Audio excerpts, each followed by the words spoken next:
loves, good morning, welcome back. Today I'm going to be vlogging gorgeous luxury to say that today I'm going to do a full day's reading. Well, it's kind of already a little bit late, but I'm going to head out, find a little spot somewhere and do some reading. I think I need to leave this room, so I'm going to go out and sit in a cafe. I'll probably have a very early lunch and then do some reading. I love when I can say I'm reading for work, because in this case it's for my reviews. Is there a greater luxury than that? Because then I don't even have to feel guilty about it. I need to do it. So that's what we're going to do. I really want to finish Eden today and start another of my review books. So that's what we're going to do. And boy, do I have an outfit for you today. Got some new in pieces from Farfetch to show you. This part of the video is sponsored by Farfetch. You all know I love them. Such a great website, collating so many amazing designer pieces from across the world. The selection on there is just so good, and now that I've been a customer with them for a few years, they're like my go-to for high quality pieces. I don't think I've mentioned this before, but they have a really good loyalty program. It's called Access. You can have all sorts of rewards on there. I'm an Access Platinum member. You get a birthday reward, private members sales, exclusive discounts, free shipping, priority customer care, you know, if you need any help. They are so on it over there. Just another reason to love them, as I do. But yes, let me show you my outfit for the day, because it is all Farfetch actually, including some boots which I got a couple of years ago, last year, I'm not sure. I mean, can we just have a moment for the silver trousers? They are actually jeans. So these are from Diesel, and they're this like kind of, I don't know if you can see, but the silver's sort of peeling off in places, and you can see like the denim underneath, kind of like a greyish blue denim. They are so cool. I feel like what better way to add some fun into your winter wardrobe than to wear some silver pants. Couple of things to note about them. I feel like they run a little large. I feel like I could have gone down a size, particularly if you are sort of petite like me, sort of short as well. Also, when they arrived, they did have some of the silver kind of coming off like in larger flaps. The word flaps is possibly one of the worst words in the world. And I just took it off, and it kind of gives you your own unique distressed style. But yes, just to warn you, don't be alarmed if you order these jeans and then that happens. I think you're supposed to sort of take off some of the silver yourself, and you won't be able to wash them. I've accepted that. I will have to be sort of careful how I wear them, because yeah, they are practically unwashable, but they are so cool. So those are my silver trousers, so cool. I'm also wearing a Diesel belt. I really needed a new belt, because the one I had was very old, fast fashion, and practically falling apart. So this one is also like distressed.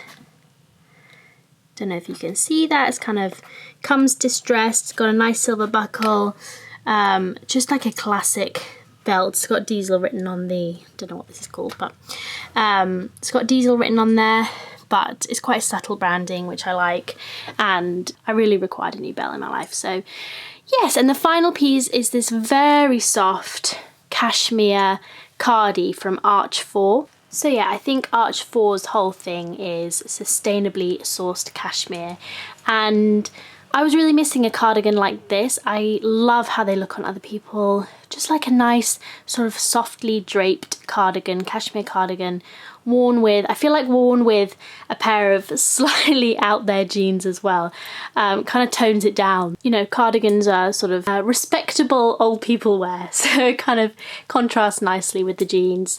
But yeah, I just love the way these sort of V-neck cardis look with jeans. And we are heading into the cooler season, so I know I will wear this a lot. And then yes, as I said, I'm wearing my Aid lace-up boots, which were also from Farfetch, maybe even 2 years ago, I'm not sure, and a COS tee. So that is today's look, and I'm loving it. I feel like it's so much fun, and I feel kind of confident wearing it, because it's like a riff on what I like to wear, just with added silver. So I do have a code for you. It is 10 sunbeams. I will write it on screen, I will write it down below, and you can get 10% off your Farfetch order. I will leave all the T's and C's down below. But yes, I'm ready to go. Let us go out into the world. A couple of books need to go into my bag, and hopefully we'll get some good reading done today. I have brought this old bag out of retirement. Nice little Mulberry Alexa. It's actually like a blue with a leopard print in it. Can you see that? And that's because it's one of the only bags I have with silver hardware, I think. Plus it fits all my crap. So that's what I'm going to wear today. I feel like the kind of shininess of it sort of sits nicely with the silver as well. So let us go.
From my adventures reading out and about. It was actually very productive. I did finish Eden.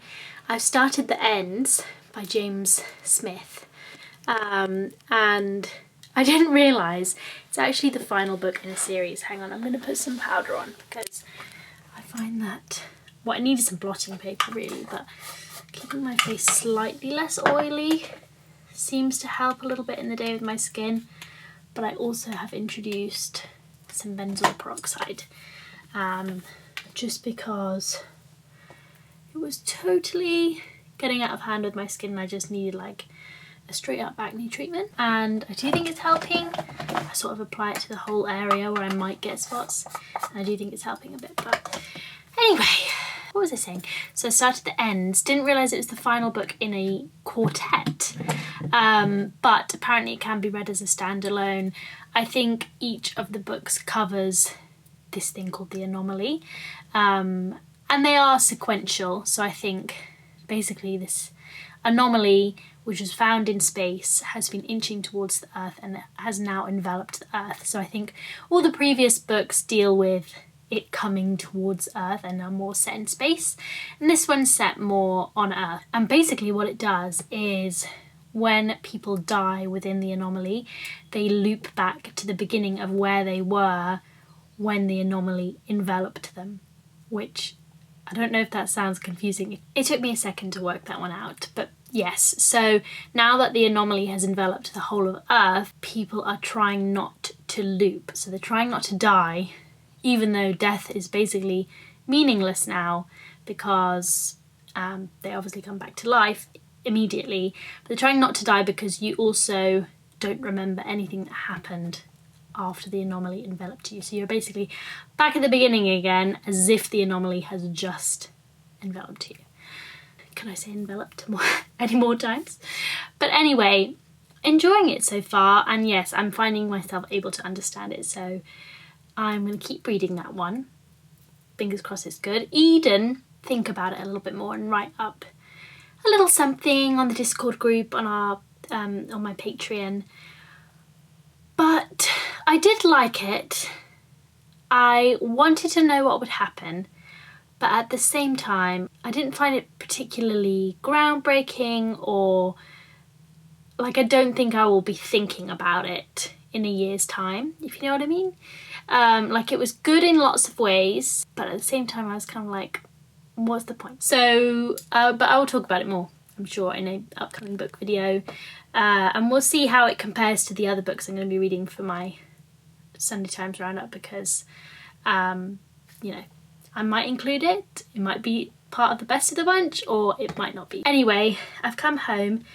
I am going to change out my silver pants, just because I know if I go and see Inez in them, she's definitely going to want to start peeling off the silver.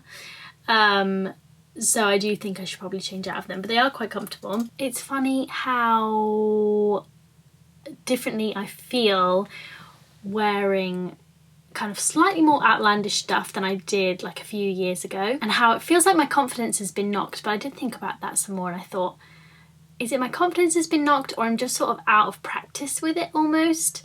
Because I used to just wear whatever I want and go out and literally not care what anyone thought. But definitely in this big season of change that I've been going through, since I had Inez, since I became pregnant even, or even just since the start of the pandemic, which has changed all of us, I think. I feel like a lot more self-conscious, I guess, when I'm out and about in, you know, more interesting pieces of clothing, stuff that people would comment on or notice. I think it might partly be because, like, yes, during the pandemic we just didn't go out, and then I was pregnant, and then, you know, postpartum I didn't have a lot of options fashion-wise in my wardrobe because it just didn't fit much, and I have been adding to that slowly, you know, curating a new wardrobe that does fit me. That's kind of like a few years of fashion disruption. I mean, it's like the least of anyone's worries right now, but it's just a thought that occurred to me when I went out in these trousers, because I did suddenly feel like, oh, I don't know how I feel about this, whereas that would have never crossed my mind in the past. So yes, but it also felt good, and like you instantly get used to it, and stop even thinking about it, especially because I was busy doing something. So I feel like maybe I could start enjoying fashion a little bit more again, but it has been a long time since I really have sort of enjoyed putting outfits together and been selling lots of stuff, and that has actually made me newly excited about my wardrobe, because it's actually full of things that when I look at them I'm like, I'm comfortable in that, I feel like I look good in that, I like it.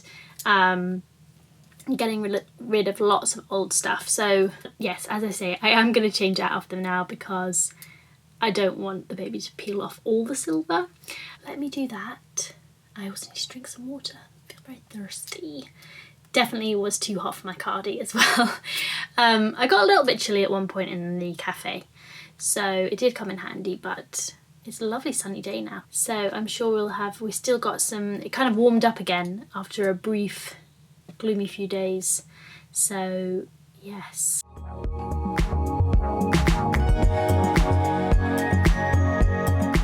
Hi my loves. So it's obviously later in the day. I've got a hot chocolate which I'm going to dive into in a moment. Obviously been chilling with the baby this afternoon as always till I put her down to bed. I won't lie to you, I am in a bit of a mood because it took ages to get her down. It's for a multitude of reasons, many of which are extremely boring, I'm sure, for you. Nonetheless, I'm going to briefly go into them. One of the reasons is she's never needed that much daytime sleep, and we're definitely in a place where she sort of still needs her nap, her one nap. She's only on one, but she also doesn't really need it. Or at least it really pushes bedtime back when she has it. And we have quite a late schedule, so she gets up late and goes to bed late. Ideally a 9 to 9 situation, but because she doesn't really need this nap that she's having, or she does, sometimes she can go, she has gone a day without a nap before, Sometimes she seems absolutely fine, and other times she seems to really need the nap. So she often has one. It's pushing bedtime now past 9. I think I would be happy with a 9 to 9 if I could guarantee that she'd be sleeping at 9. Because when she's out, she's alright for a few hours at the moment, touch wood. Yeah, if she could be sleeping by 9 every night, I would not mind. And then I do not have the energy, motivation. I'm not a morning person to get her up like before 9. We actually have to wake her up often anyway at 9 because she is a 12-hour night sleep kind of gal. Like, she could easily do 12 hours overnight, waking up of course and feeding and all that kind of stuff, but she's basically sleeping through. She's just waking me up. But when I most need that sleep, that little bit extra sleep, I just can't countenance waking her up earlier. And I don't think Zach can either, even though that would shift the whole day back a bit.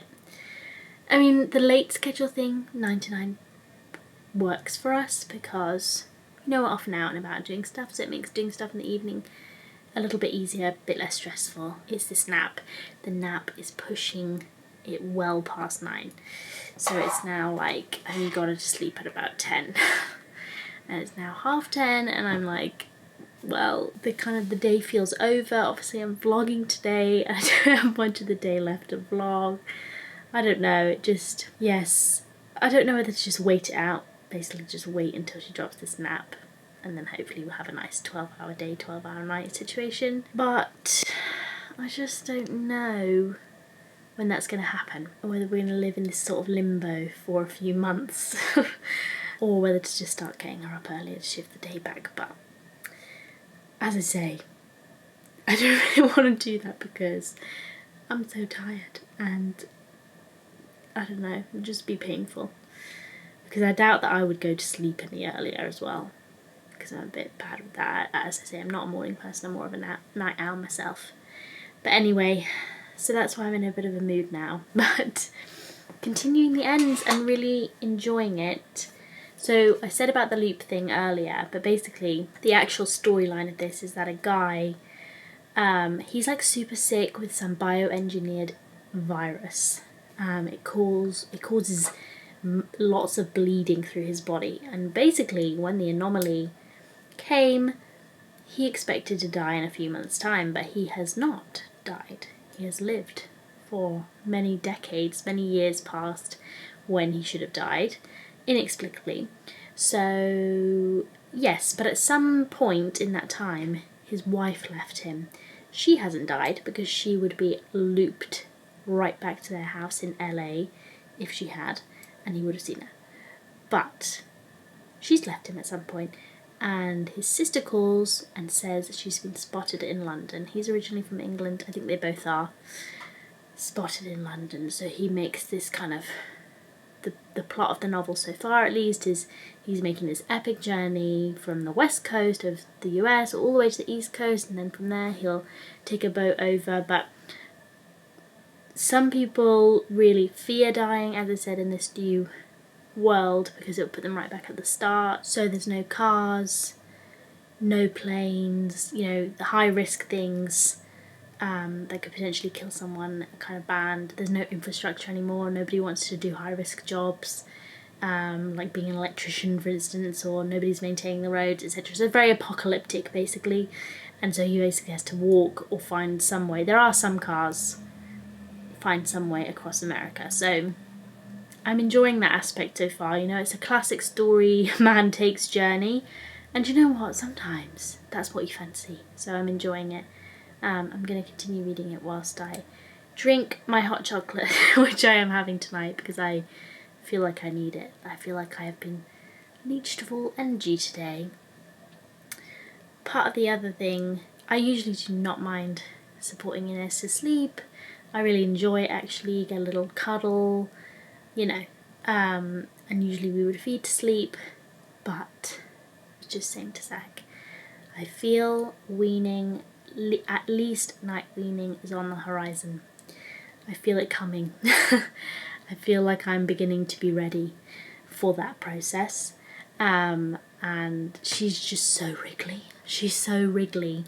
Unless she's really tired, which she was yesterday. and she'll just feed to sleep peacefully like she did back in the day.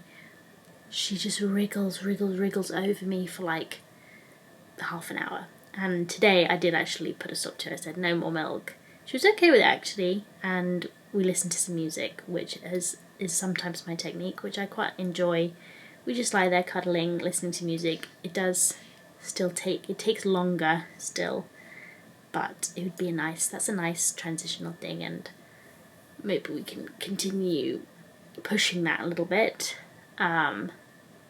But just wriggling all over me at the end of the day. I think I'm ready to begin supporting her to sleep in different ways, basically. But anyway, I'm going to drink my hot chocolate before it cools down too much. Hi my love, so I did not finish the vlog last night properly, but just wanted to say thank you so much for watching. Hope you enjoyed this little vlog. I don't know quite when this is going to go up in the mix of things, but I do know that Vlogtober is approaching. I am going to be doing Vlogtober this year and I am really excited about it. I need to sort of plan it out. The best time I did Vlogtober was when I really actually thought about it a little bit.